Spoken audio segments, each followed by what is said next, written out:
My friend keeps ignoring my needs. I'm starting to question our friendship. Yeah, if I was being ignored, I'd question it as well. I, 36 female, have been friends with Sam, 34 female, for over a decade. Most of our friendships was long distance, but when she moved to my state during the pandemic, we got closer.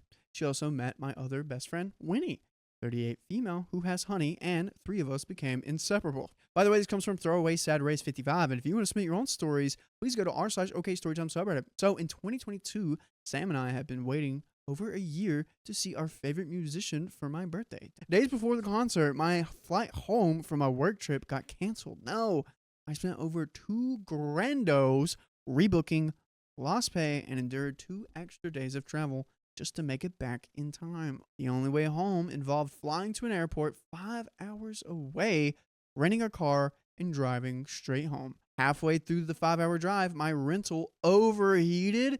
Exhausted and near meltdown, I called Sam and Winnie the Pooh, who talked to me through it. I then finally got to Winnie's, where Sam was supposed to pick me up so we could carpool. She wasn't there and hadn't even left her house, despite knowing we had a strict cutoff time at the venue. She left too late to get me and make it to the show in time. I had no choice but to take my overheating rental and drive myself. I didn't make it, and the doors were closed when I got there. Ugh. Sam made it inside because she shaved 15 minutes off her drive when she no longer had to come get me. Instead of acknowledging that her selfishness made me miss my own birthday concert, she just sent Winnie and me photos, gushing about how amazing it was. No apology, nothing. I like how Winnie did not do this to OP because he never would. I mean, she never would. Never do it to Piglet. Dude. Also, last year, Sam got engaged and had a baby with her partner, Keith. She called Winnie and me on her unofficial bridesmaids because she didn't believe in friendship hierarchies. We had multiple conversations about our accessibility needs for the wedding weekend since we are all neurodivergent and or disabled to some degree. I am AUDHD. Is that the Australian version of ADHD? No, it's autism ADHD. Oh, and have POTS, fainting disorder, a connective tissue disorder, and neuro condition, and use mobility aids to walk, so travel is already difficult for me. My accommodations needs were simple. Once we landed, I needed to stop for food, water, and MJ. It's fully legal here, and I use it for chronic pain, mental health management, and sensory overload. Then go straight to the Airbnb to rest. Flying triggers my chronic illness, and I need time to recover before jumping into wedding chaos.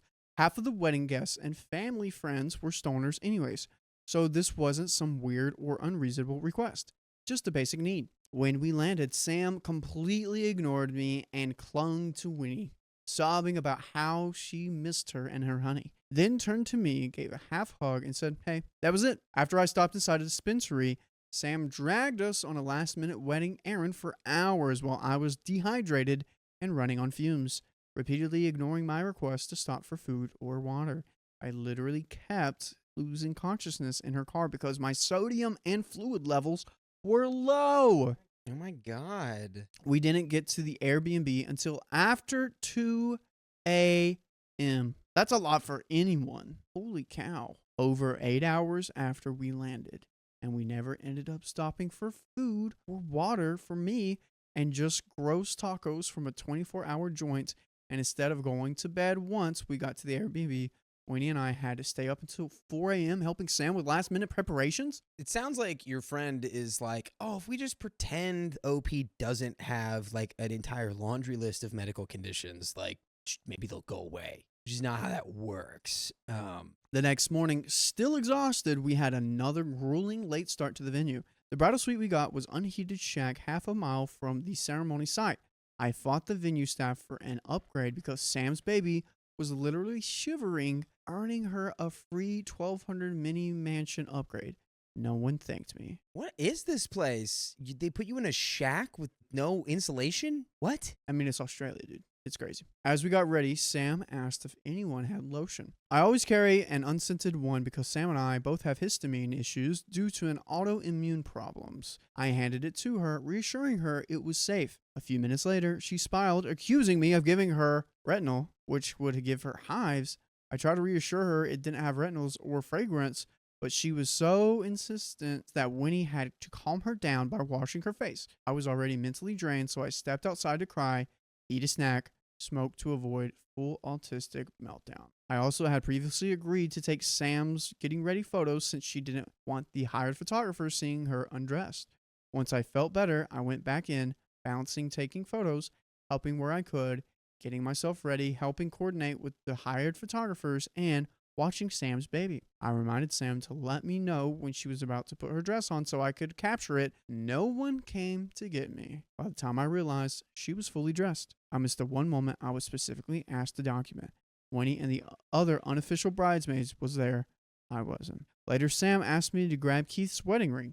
I did, brought it to her, and asked multiple times what she needed it for. When she ignored me, I set it on the bench behind her and told her exactly where it was. I see you. I see you. Why are you putting it down? If I'm being like explicitly ignored while talking directly at somebody, I'm not just going to be like, okay, here's the thing. I'm going to be like, hey. What? What was it? What's wrong with you? Why are you ignoring me? When someone ignores you, you go, why'd you ignore me? Yeah, she's probably also pissed that she wasn't there to capture the photos. Fast forward to the ceremony. In front of 50 guests, Sam suddenly turned to me and asked for the ring. My stomach dropped. I didn't have it. I had left it exactly where I told her. Instead of owning the miscommunication, she freaked out, making it seem like I had forgotten it. I tried to explain that she never told me to hold on to it for the ceremony, but no one listened. The officiant smoothed it over, but I was mortified. The rest of the night, she ignored me. Guests gave me side eyes like I'd ruined their wedding. On top of everything, Sam made constant snarky remarks about my smoking all weekend. She reminded me 15 times that I wasn't allowed to smoke inside, despite the fact that I never would have. At one point, she even accused me of smoking inside the Airbnb, which I hadn't done. She also forced me to walk, remember I use a cane, all the way out to the street every time I wanted to smoke, when it was below freezing and we were in the middle of nowhere. Despite there being a private backyard that the host allowed as a smoking area, it wasn't about the rules or courtesy, it was about the controlling me.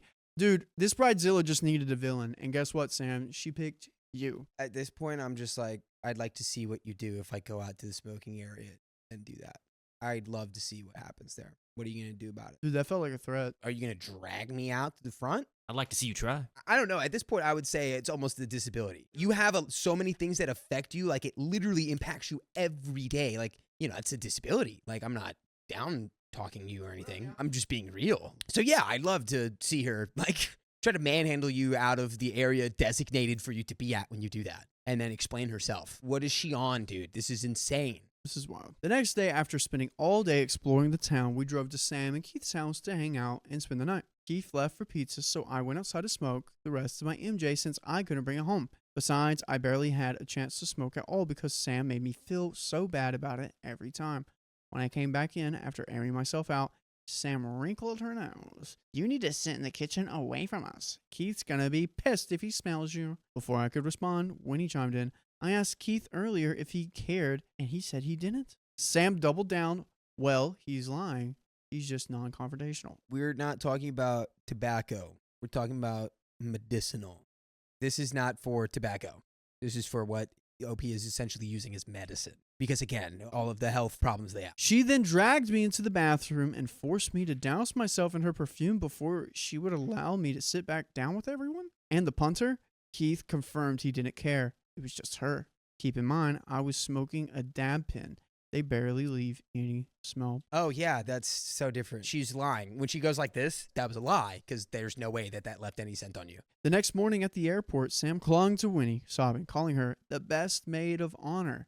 Then she turned to me, gave me a quick hug, and said, bye. After insisting she didn't believe in friendship hierarchies, she made it very clear where I stood. In the months that followed, Sam barely spoke to me, but kept checking in on Winnie.